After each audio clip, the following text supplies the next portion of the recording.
I suppose in some respects, modelling's modelling. Whether you do it as best you can, as a pro, as a complete and utter novice, end of the day, gluing and sticking, bit of paint, crack on. Good evening, everybody. Where have you all been? Where have I been? I've been knocking about. I've been knocking about. But I am having a little bit of a rest. I'd sort of scheduled it for about 2 months ago, and we've got a new gaffer at work, and I took the javelin in and popped it on the table. Brand new gaffer, peeps it, clocks it, asks around who's done that, Mark's done it, shouts me down to his office and says, I'm ex-RAF, I worked on Tornadoes, get in, lad. And but my favourite aircraft of all is a Spitfire. So, will you build me one? And I've got to be, he will be watching this, he will watch this. And I thought, oh God. But having built the new Airfix Spitfire, I thought, happens he wants one of them. He says, I'll bring it in tomorrow. Brought it in. And you know, there's that trepidation in the where he's sort of like, he takes me to his car, opens boot, and you expect this golden fleece of light to shine up on your face, thinking it's the brand new 1 in 24 Airfix Spitfire.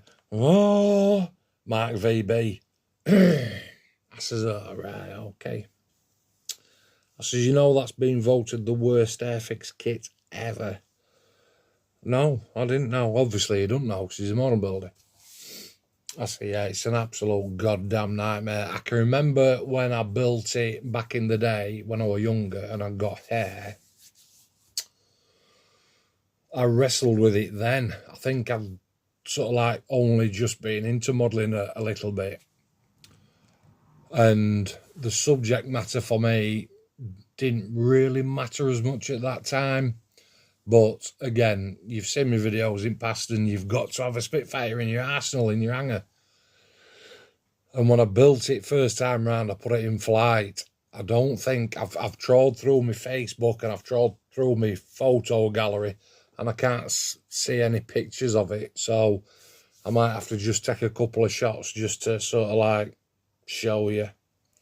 Now, the interesting thing is, obviously, because I've obviously built it before, and I can remember how much of a nightmare kit it was, and it's still there. I've got it on top of my cabinet.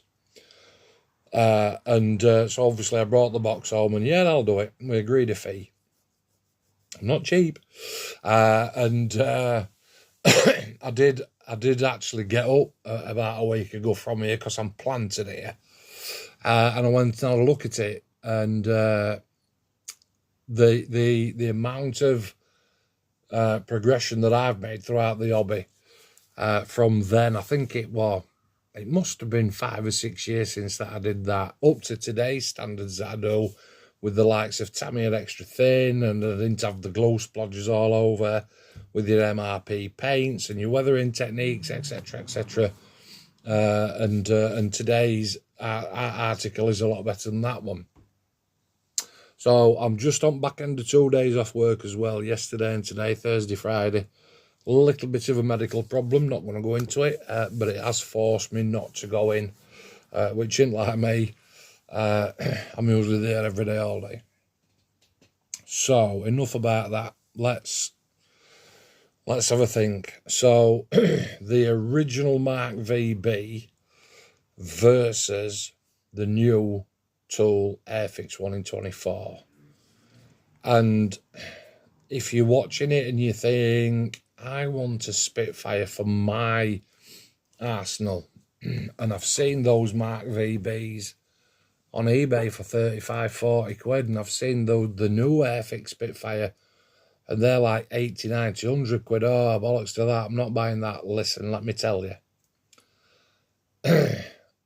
The issues that you have with the MKVb are unbelievable. And I truly mean unbelievable. It is an old kit and it's showing its age.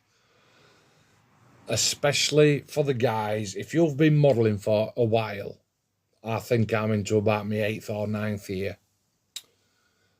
if you've built kits over the last 8 or 9 years, you can tell I'm thinking, can't you? Because my eyes are moving from side to side.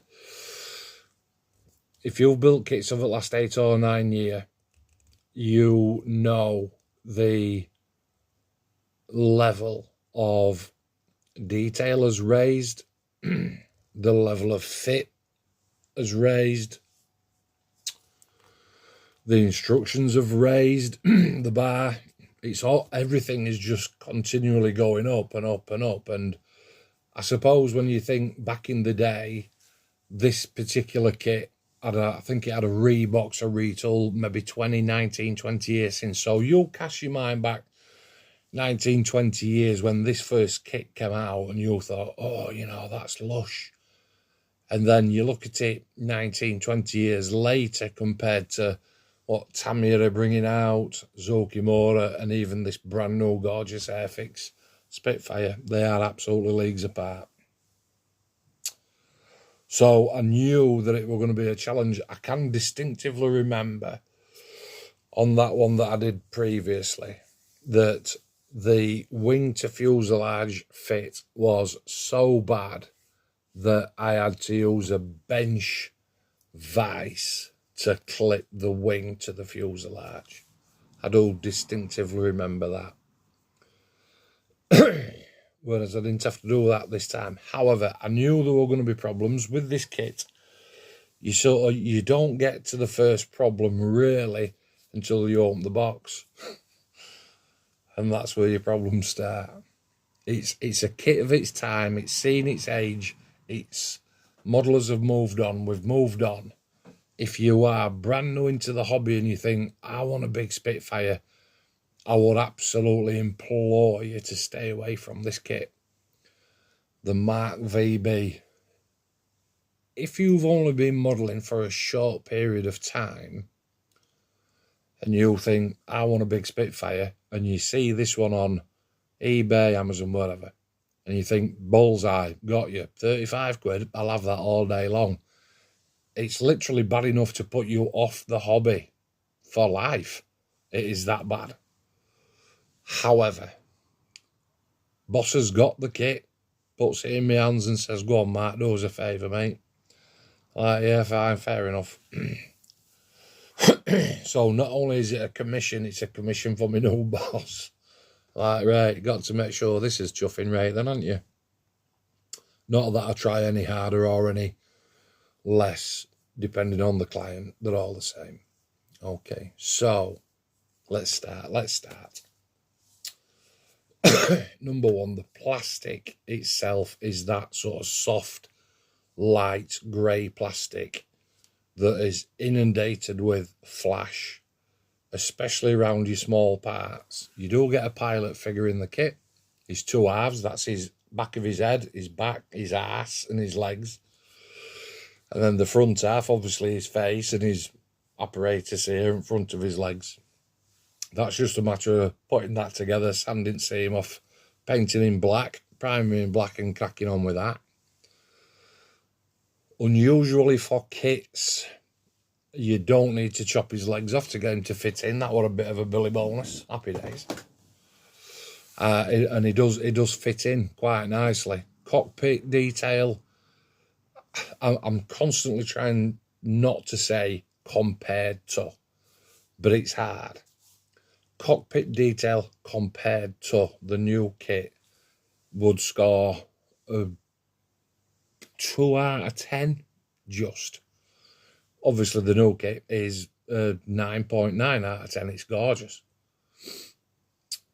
Once you've done cockpit, engine, I think instructions tell you to start on engine, actually, if I remember rightly. Engine, what's engine like? Utter shite. Does it fit in with the cowlings on? Well, I struggled, so in the end I didn't put it in, although I did build it. There it is. Okay, there it is. I mean, it's weak at best. It has got a little bit of detail on it. Let me get my glasses on. It has got a little bit of detail on it. But as far as overall, you know, no. In fact, bin. Get that in there.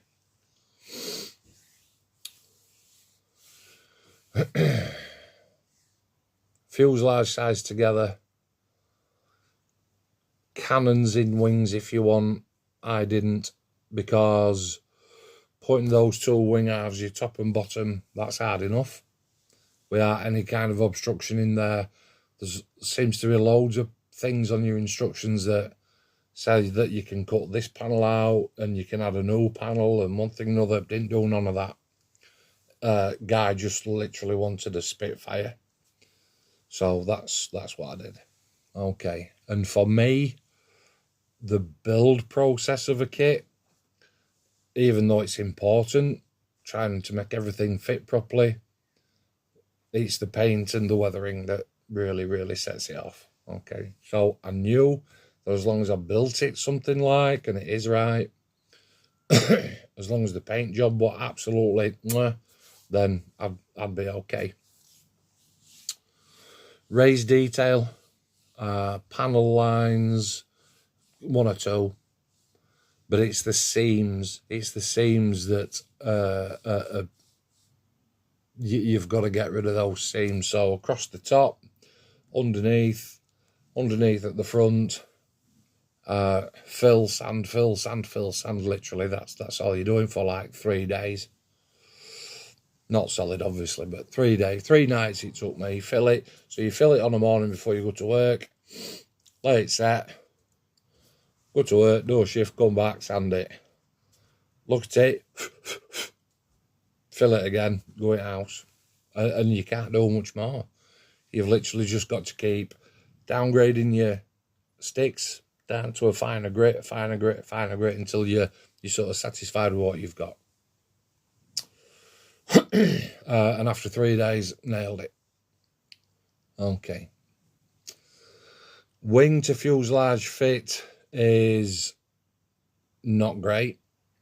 It's certainly not, remember, 20-year-old kit. It's not clunk, clunk, beautiful. It's more like sort of thing with clamps and tape and all that sort of shit.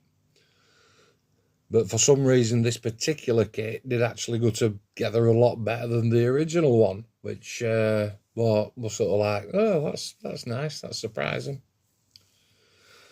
For the exhaust, cheated a little bit because you have to make it fit. So on the internal side of the front nose section, I added some plasticard. Didn't take any pictures. Added some plasticard shims.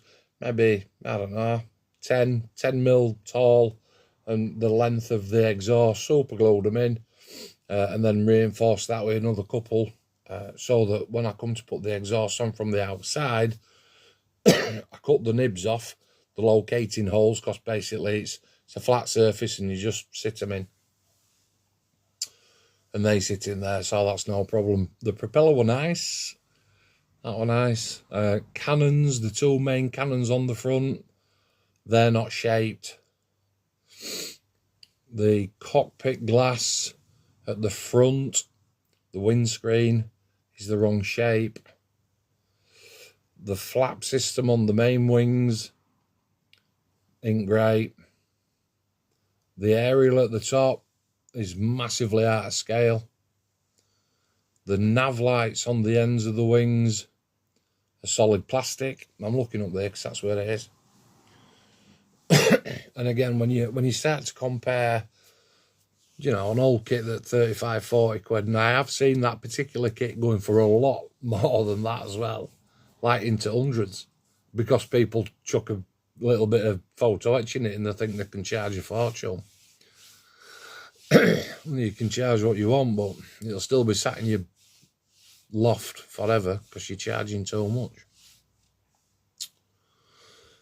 Cockpit glass front don't fit. Main cockpit glass ain't too bad. The only saving grace that this particular MKVb kit has got are the decals. They weren't too bad at all. And with microsol and microset, they sat tight, really tight on top of paintwork, which was very, very pleasing. Okay. Maybe I've put some photos up already, and if I haven't, I'll start now, but I'm sure I will have done. Okay. So it's been a challenge. It can almost be a mojo buster for best one to try in.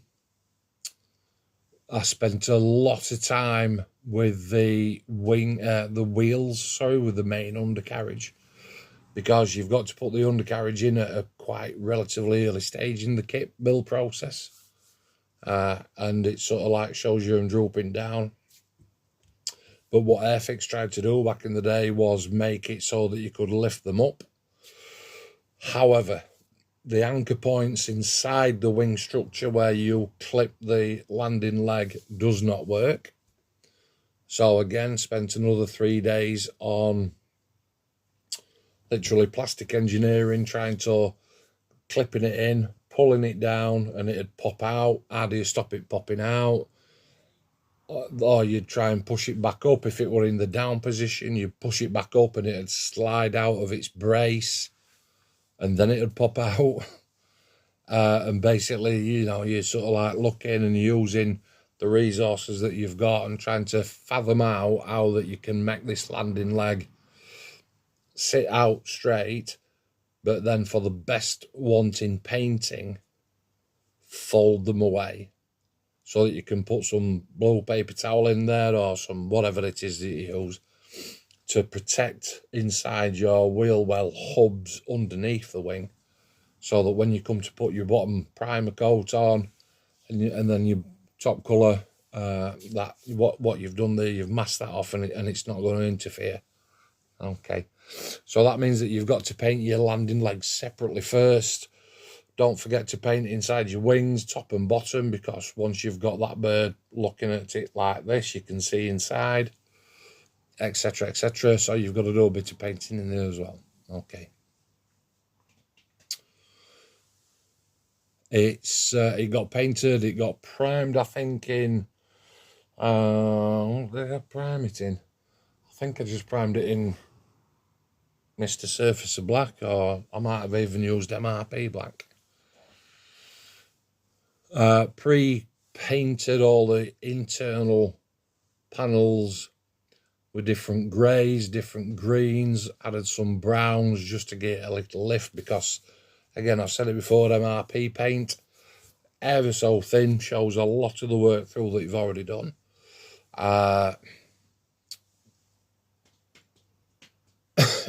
So free-handed the camo with the 0.15 needle. You can get in close enough to put a demarcation line on, and then pull back, turn your pressure down just enough to get a good spread on the MRP. What colours did I use? I think I used the ocean grey, which it said, and the dark green, World War II RAF dark green.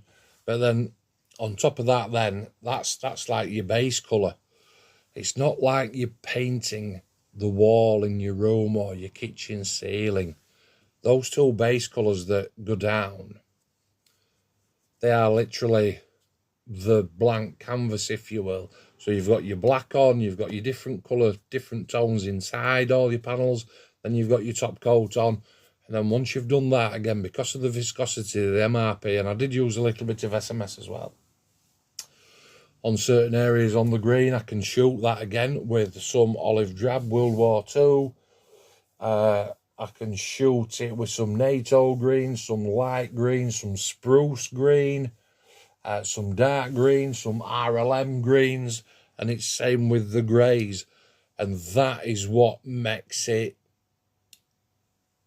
3D, if you will. That's what makes it look right, instead of being like a 2D type of affair. Okay. We did see some Spitfires down at Duxford earlier on in the year when we went down with club, and it is a relatively shiny bird, but I give mine a matte coat just so that I could put some weathering products on there. What did I put on? Most of it was AK washers, a little bit of Humbrol washers, I didn't put a florid dark dirt in or a florid black, which is what I normally do. Panel lines were striking enough. Panel lines, the raised detail on it is absolutely superb. Really, really nice. Okay. And then once you've attached an antenna from the tail to the stem, it's literally job done. It's job done. Okay. MKVb Spitfire. I built the original one before I was doing videos, so I couldn't ever ask myself the question, would I build it again? But you can ask me now, Matt, would you build it again? And no, would I, bollocks? If somebody comes to me and says, I want a Spitfire building, I'm going to say, you must buy this brand new Airfix kit. And I do believe that Airfix are bringing an even newer one out as well, so definitely be having one of those. Even though I'm not a World War II fan, as far as modelling's concerned. Okay. So in end of the wheel mechanism did work. It does go up and down, and it's in a straight line as well. That's the challenge, because when you are folding it up, it's at a different angle to what the slot is, to where it fits in. So it goes up, but it's on the piss. Really, really. 3 days to get that right. But it did come right. Decals, like I said, spot on. Weathered it where I needed to. Handed it over to him on Wednesday. Today's Friday. And I sound a bit, because I'm actually poorly. Handed it to him on Wednesday. And loves it to bits. I also took my Italieri 1 in 32 Tornado GR4 through just to show him, to say, you know, this is what you get when you get a proper kit, a really, really nice kit. And obviously, because he worked on Tornadoes on ground crew, he said, oh, I'll put that in my office. Ever so funny. And he's still got my original new tool 1 in 24 on his display cabinet in his office as well. I think he's trying to tell me something, but I was chatting with lads at work, and I says, oh, is he going to keep him, Mark? I says, if he's going to give me 1,600 quid, yeah, because that's what they're worth. Right, tidy. So be careful with him. And I'm off now for 2 weeks. I was planning on doing a little bit more modelling. Lads are looking after the club while I have a month off. Just need a little bit of a rest for that. I've got some stuff on order from Sean at SGS for the A6 tram. Some photo etch cockpit detail for that. So I'm not going to start that. My lad is off school for the big school summer holidays. And we were planning on literally hitting the fishing every single day for the next 2 weeks while I'm off. Unfortunately, he's broken his big toe. Playing football in the garden and come to do a real big blaster, because I've got quite a large garden, without any shoes and socks on, and he's caught his toe on the grass and it's gone and bent straight under and broke it clean in half. So the fishing's off. So I sort of pondered and thought, well, shall I start something? I'm not in the right frame of mind, if I'm absolutely honest. Like I said, when my gaffer come and asked me if I'd do me this one, I was literally sort of like gearing down then. And if you'd have asked me a week later, I'd have said no. I'm not in right frame of mind to do it. Okay. Club's still going strong. Club is club.